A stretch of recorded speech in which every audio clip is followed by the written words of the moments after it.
अपने जो hair colour के अंदर जो डेवलपर यूज करते हैं कितने प्रकार के होते हैं आप बताओ। डेवलपर कितने प्रकार के होते हैं? सर डेवलपर 4 प्रकार के होते हैं, जैसे कि 10 वॉल्यूम 3%, 20 वॉल्यूम 6%, 30 वॉल्यूम 9%, 40 वॉल्यूम 12%। ठीक है। अच्छा, 10 वॉल्यूम किस काम आता है? 10 वॉल्यूम सर जिनकी सेंसिटिव स्किन हो और जिनके बालों में कलर एलर्जी करता हो। और 20 वॉल्यूम? 20 वॉल्यूम बेस कलर में यूज होता है। अच्छा। हाँ जी। और 30 वॉल्यूम? 6 to 8 कलर लिफ्ट करने के लिए ब्लेंडर में यूज किया जाता है। और 40 volume? 40 volume 9 to 10 colour lift करने के लिए 12 ब्लेंडर में यूज किया जाता ठीक, वेरी गुड। अच्छा पूजा, ये बताओ भाई, अगर बालों में ऑयल लगा हुआ है और कलर करना है तो कौन सा शैम्पू यूज करोगे आप? प्यूरिफाई शैम्पू यूज करना पड़ेगा। प्यूरिफाई शैम्पू से क्या होता है? जो ऑयल होता है वो निकल जाता है। सारा निकल जाता है। हाँ। ठीक है, बैठो। अच्छा आप मुझे भी ये बताओ कि कोई क्लाइंट आया है और उन्होंने केमिकल करवाना है, हेयर ट्रीटमेंट करवाना है उन्होंने केमिकल, तो आप कौन सा और क्यों डिसाइड करोगे? उनके बालों को मतलब कि चेक करके पोरोसिटी डेंसिटी कैसी है वो चेक करके उसके अकॉर्डिंग केमिकल करेंगे। अच्छा, अगर मान लो किसी के बाल बहुत ज़्यादा हाई पोरोसिटी है और फ्रीजी हैं तो आप क्या केमिकल यूज करोगे? बोटॉक्स या केराटिन। Very good. अच्छा, अगर मान लो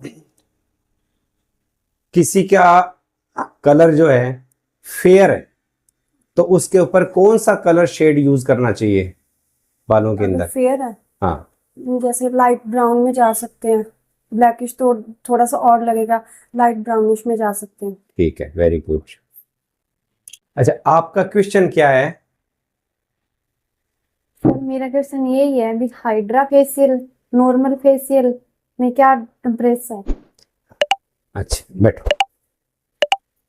हमारे पास क्लाइंट जो आता है कोई फेशियल करवाने के लिए, तो रूटीन के अंदर क्या है कि 3 फेशियल रूटीन में चलते हैं। ये नहीं गोल्ड सिल्वर फ्रूट, ये नहीं, अपने टेक्निकल तरीके से देखते हैं तो फेशियल 3 प्रकार के होते हैं। एक तो है नॉर्मल फेशियल, जो कि आप लोग जो बता रहे हुए, जैसे गोल्ड है, फेस जो मतलब फ्रूट है, सिल्वर है, पपाया है, ये है नॉर्मल फेशियल। फिर आता है हाइड्रा फेशियल। फिर आता है हाइड्रा फेशियल। हाइड्रा फेशियल क्या करता है कि उसके अंदर अगर किसी की स्किन लूज है तो उसमें क्या है कि आपको एस्ट्रीजेंट लोशन वगैरह कुछ एक्स्ट्रा पावर में वैक्यूम पावर मिलेगी।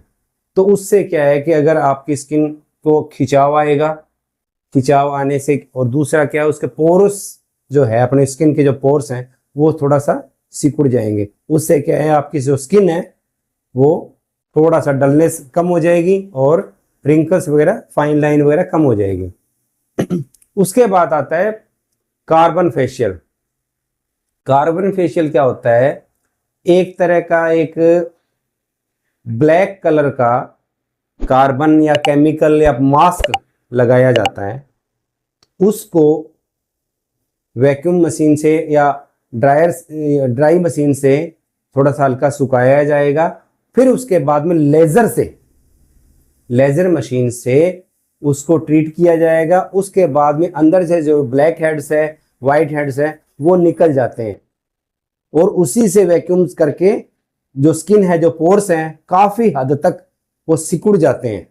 तो उससे क्या थोड़ा सा और ज्यादा पावरफुल फेशियल का रिजल्ट आता है और जो स्किन है वो ज्यादा थोड़ा सा यंग नजर आती है। ठीक है, तो 3 प्रकार के हुए, नॉर्मल फेशियल, हाइड्रा फेशियल और कार्बन फेशियल। हालांकि इनके लिए सब अलग अलग इंस्ट्रूमेंट यूज होंगे, अलग मशीन्स यूज होंगी।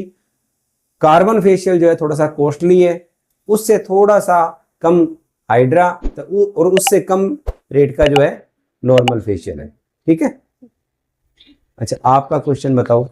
सर मुझे पूछना था, हाईलाइट पे अपने कौन से केमिकल यूज कर सकते हैं और कौन सा नहीं कर सकते? हाईलाइट अगर किसी के बाल हैं, कोई क्लाइंट आता है अपने पास, अगर किसी ने पहले से ऑलरेडी हाईलाइट करवा रखा है तो उसके लिए क्या करना है, अपने को बाल आपने देखने हैं। अगर उनके बाल अगर हाई पोरोसिटी नहीं है या डैमेज नहीं है तो आप नॉर्मली केराटिन यूज कर सकते हो। अगर और ज़्यादा अगर फ्रीजी हैं या डल हैं या डैमेज हो चुके हैं तो उसके ऊपर आप उसका हेयर ट्रीटमेंट करोगे, जैसे कि ओलाप्लेक्स है, लिसाप्लेक्स है, प्लेक्स ट्रीटमेंट करोगे। 2 या 3 सिटिंग प्लेक्स ट्रीटमेंट देने के बाद में उन बालों को तैयार करोगे। उसके बाद में आप बोटॉक्स कर सकते हो। नैनोप्लास्टिक या नहीं करोगे, बोटॉक्स कर सकते हो।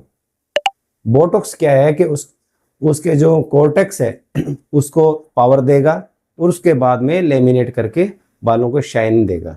लेकिन डायरेक्टली नहीं करना, उसके लिए पहले कम से कम 2 या 3 सिटिंग प्लेक्स ट्रीटमेंट देना पड़ेगा। उसके बाद में आप बोटॉक्स कर सकते हो।